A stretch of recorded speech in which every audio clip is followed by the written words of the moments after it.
You are listening to Mountain Escapes, a podcast that aims to connect backcountry enthusiasts with the stewards and caretakers of lodges throughout British Columbia, Canada. Each episode highlights a unique backcountry lodge in BC through a conversation with the lodge owner and/or operator. Your host, Brad Harrison, has worked and adventured in remote settings his entire life. He's owned and operated lodges. He's guided guests and colleagues. He's provided avalanche skills training, and he is the executive director of the Backcountry Lodges of British Columbia Association. Here he is. Hi there, welcome to Mountain Escapes. I'm Brad Harrison. In this episode, I'm talking with a wonderful lodge owner and guide who grew up living the backcountry life and is now raising her family in a similar fashion. We'll hear about her experiences in BC's adventure tourism industry and about her ideas for its future. I hope you enjoy our conversation. I'll turn it over to her to introduce herself. My name is Jasmin Caton, and I run Valhalla Mountain Touring, which is located near New Denver, BC, and we've been operating since 1978. Valhalla Mountain Touring is primarily a backcountry ski touring operation, but we also do offer hiking trips and yoga retreats as well. Valhalla Mountain Touring is one of the only backcountry lodges that you can take a snowcat to. So we don't use helicopters to access the lodge in the wintertime, which is fairly unique. We load our guests and all the equipment onto a snowcat and drive that to the lodge in the winter season. And then in the summer season, you can actually drive on a four-wheel drive logging road right up to the lodge. I think that allows for a little bit more flexibility in our trips. We are very family friendly. People can bring their kids and all the things that they need to bring with their kids to offer a family friendly experience. Secondly, we just have reliability in the wintertime for access. Anyone who's visited helicopter access lodges or other mountain trips would know that weather can sometimes be an issue. And so with the snowcat, we can generally offer really reliable access to and from the lodge. And even beyond that, we can offer people a late trip in or an early trip out if their work schedule or family situation doesn't allow them to come for the whole week using our snowmobiles. So I think that's one of the most unique things about Valhalla Mountain Touring. Yes, that is very unique indeed. So Jasmine, thanks for joining me today. You and I have known each other for eons, and I knew your mom and dad well. I think you spent a lot of time growing up in the lodge, right? The lodge came into my family when I was around 13 years old, but even prior to that, we spent some time up there as a family when I was a bit younger, backcountry skiing and just kind of enjoying the place while it was owned by the fellow who founded it. But yeah, starting when I was 13, my parents started running Valhalla Mountain Touring. And right from the get-go, it was really memorable family time. It really felt like paradise up there, deep snow, really cozy cabin. The cabin was very rustic back then. It's changed a lot since.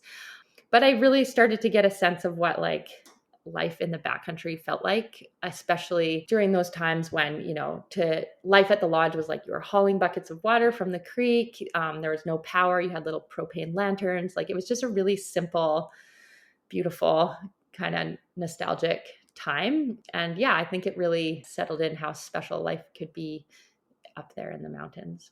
So those formative years, they obviously set you up well to run a lodge. Was there ever an aha moment where you thought, okay, I'm going to run this lodge, I'm going to manage it, and this is going to be my mission?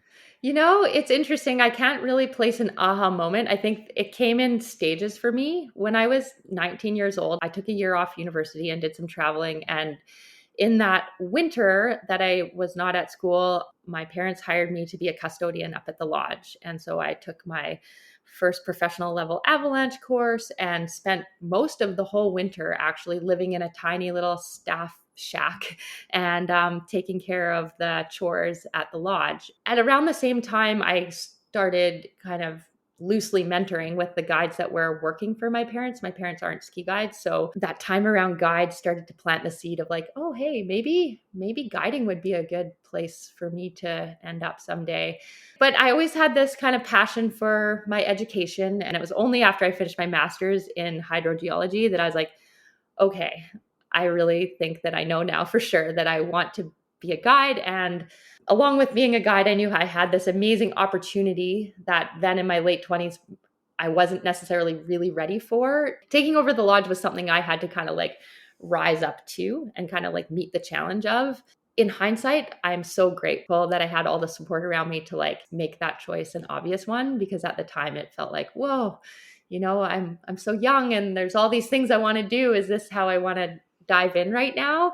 But obviously now I look back and I'm like, whoa, imagine if I had said no to that. That would have been a grave error.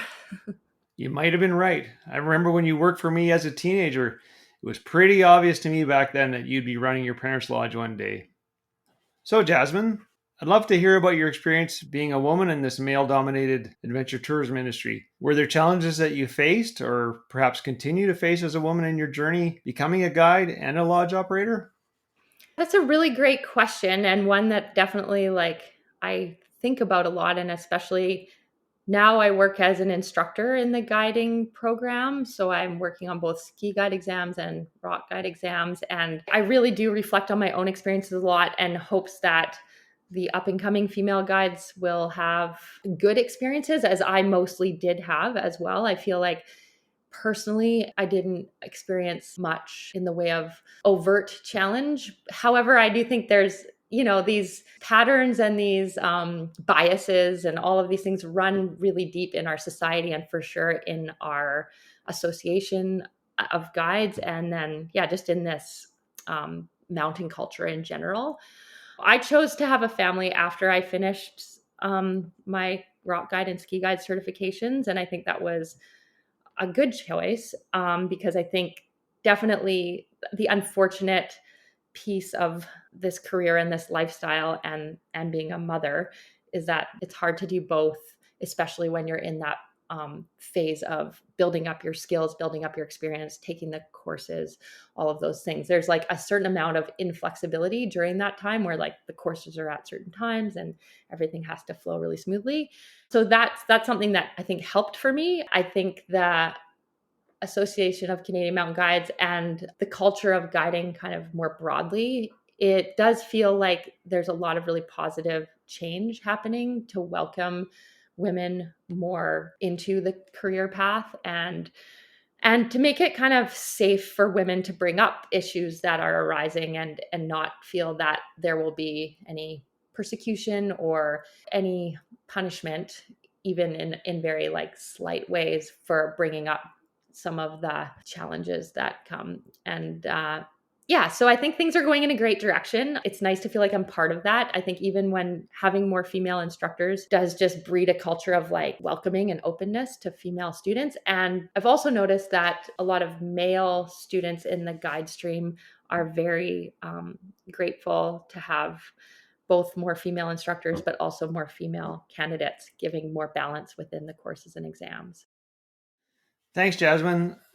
I really and truly think you're an excellent role model for aspiring female guides. And I agree that it does feel like there is a bit of a change afoot. Do you think that being a female guide and lodge owner attracts or makes things more inviting for female guests? I think that definitely plays into things for sure. It's like the culture of the lodge, which actually like predates me even being there, starting from when my parents ran the business as a couple, and then attracted a lot of guests who are couples, and with couples also lots of women. So we've had kind of like largely like gender balanced groups, or very close to that from the get-go. And there's the odd all women's group or the odd all men's group, but compared to some of the other places I've worked in the industry, there isn't this real sense of like a male dominated clientele, and never has been. What I feel like I've contributed is maybe a little bit more of a focus towards women's only trips, which there are a lot of women who I get on the women's only trips that I offer who very likely wouldn't sign up for a mixed group trip. They just, for a whole bunch of different reasons, just that wouldn't appeal to them or feel comfortable for them. I have it written right into the Valhalla Mountain Touring mission statement that like we are there to serve all the guests with all the abilities equally. It's not just the best skiers that should get all of our attention and we should try to give them the best experience. It's like everyone who shows up, we should do our best to give them the best experience we can. And that's just kind of something that I wanted to have be a real fundamental principle of the operation. That's great. I like that. Now, Jasmine, you have twins. How old are they again?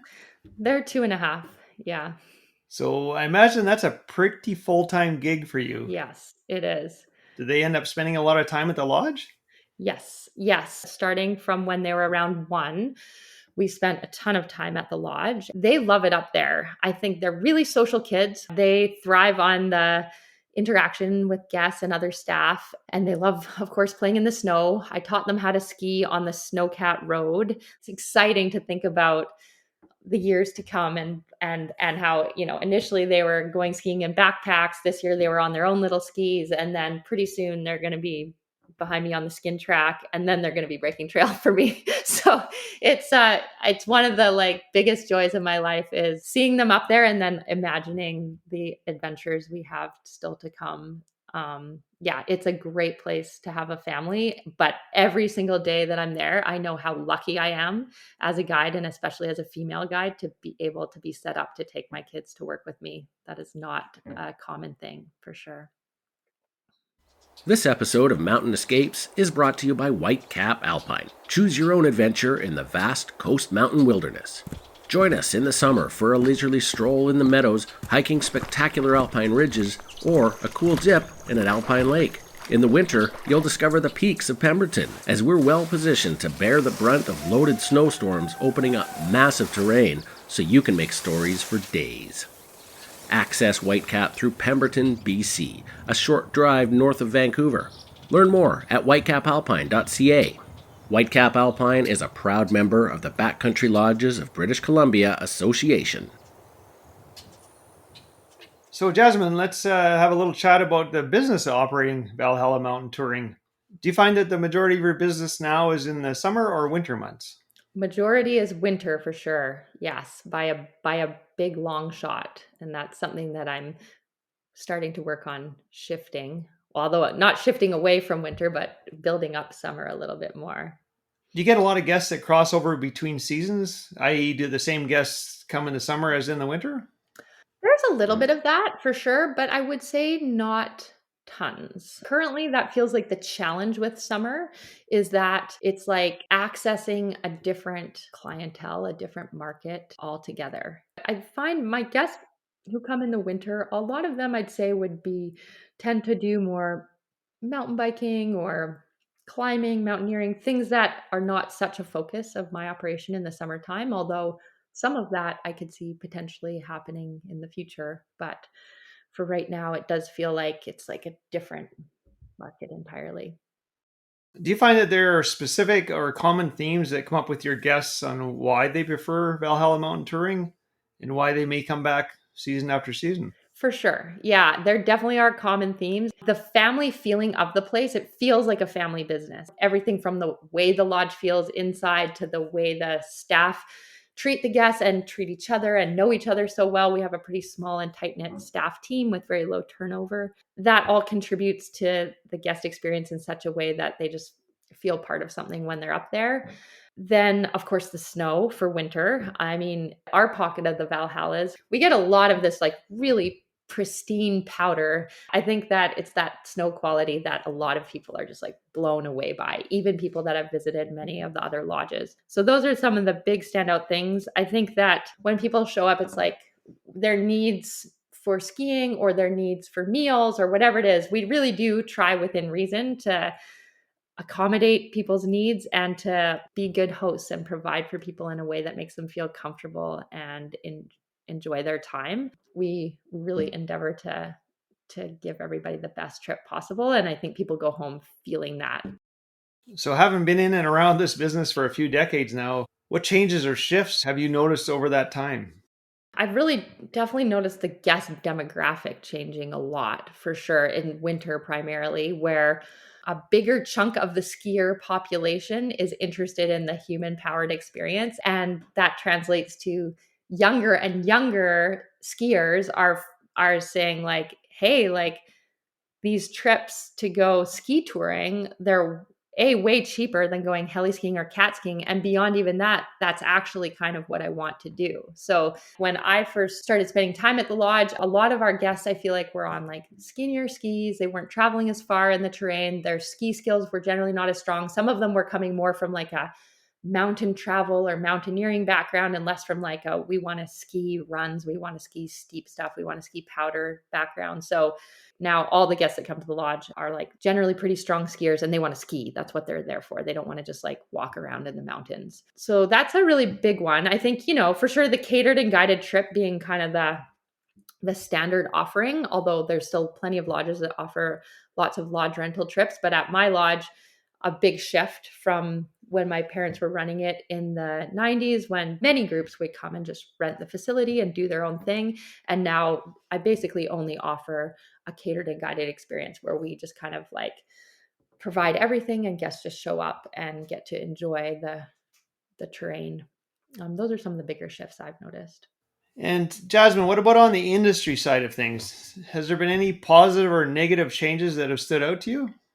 I'd say positive. I mean, it's hard to sometimes tell if I'm noticing more now than back when I kind of started paying attention to this stuff. But I think that safety, let's take our practices as guides and guides meeting and communication and information sharing and avalanche forecasting and risk management, all these things that we do now. It feels like there's a lot of energy and attention going towards providing a safe experience or an experience with like the appropriate level of risk for any given group.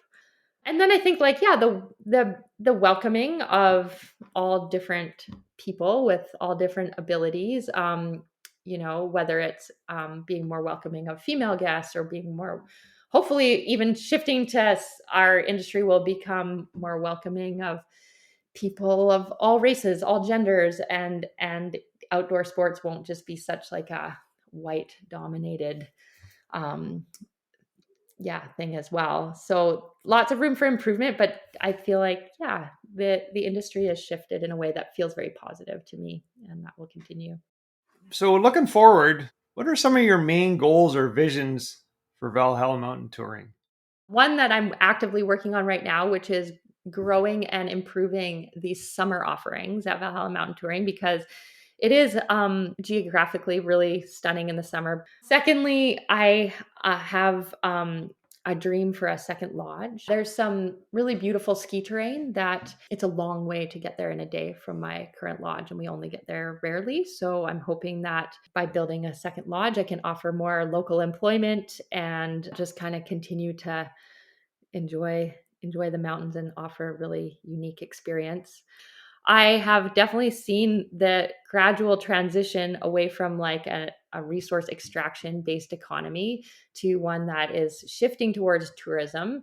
But the shift is slow. I think we could do more and I want to do more. So there's this kind of like hand in hand thing of like, by growing Valhalla Mountain Touring and by growing it in a way that also has like sustainability at the forefront of that growth, then I hope that both for the immediate community and then for like the future of my kids' generation, that I can contribute to something greater. I'm not a business person who really cares about money. So I do need to have that bigger vision that I'm focusing on. And so those are the kinds of things that guide me when I'm thinking about how I see the next 5, 10, 20 years of Valhalla Mountain Touring. Jasmine, it's been awesome chatting with you and learning more about your background and business. You've been doing this for so long. I'm sure you have some amazing stories you can share with us. Anything fun or remarkable come to mind? Anyone who's my age or older remembers the big Y2K New Year's. And I just remember being a 20-year-old custodian at VMT for Y2K when everyone thought the world was going to end. And all I can really remember about that New Year's was just like me and the entire group of guests at midnight doing a naked ski run on the little hill right in front of the lodge. And so that's the way I rang in this new millennium, was with that. So that's kind of a funny VMT memory that gives you a sense of the good times that can happen up there when everything gets pretty silly. That sounds like a ton of fun, Jasmine. thanks again for joining me. It's been really great to hear about you and your business and just catch up generally. Also very interested in your thoughts on adventure tourism and where it's headed. Really appreciate your time, and we want you to take good care going forward. Yeah, my pleasure. I appreciate the interest in what I'm up to at Valhalla Mountain Touring.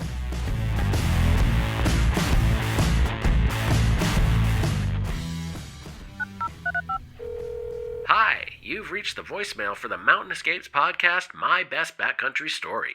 We're thrilled you called, and we're sorry to have missed you, but we're out making our own moments in the backcountry. Go ahead and tell us your soul-filling, heart-singing, stomach-dropping, mind-blowing, bestest backcountry story, and we'll throw it up on the pod. Thanks again, and keep them stories coming. Hey, this is Lynea Nielsen calling from Salmon Arm, BC, and this is my favorite backcountry story. I managed to snag a solo spot last minute for a mid-January trip to Icefall Lodge. Fully guided, fully catered. I didn't know anyone else that was going on the trip. I just knew the lodge owner and just, hope for the best. So those 7 days were back-to-back fun from morning to night, like smiling as big as I could. It was probably the hardest thing I've ever done in my life.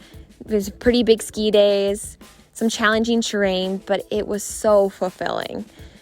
At the end of the day, of an incredible ski day, you come back to the lodge, have some après, which was so delicious. You'd hit the sauna, you'd shower, and then you'd go back to the lodge for a little bit of mingling, maybe some drinks, and then head into your room, which was like white duvets, cozy in, and then restart it all over again in the morning. Oh, I must say, the outhouse had an incredible view as well. Just imagine sitting in an outhouse without a door, looking out at this incredible mountainscape in front of you, just awaiting your next ski day. Every detail was to the nines there. They were so good about making everybody feel welcome and included and making sure all skill sets were addressed in terms of like skiing ability. And I don't even know if I've laughed so hard. We had so much fun and tons of varied terrain, big open stuff, and some glacier travel, as well as some tree skiing and just all around great memories. So that's my best backcountry story.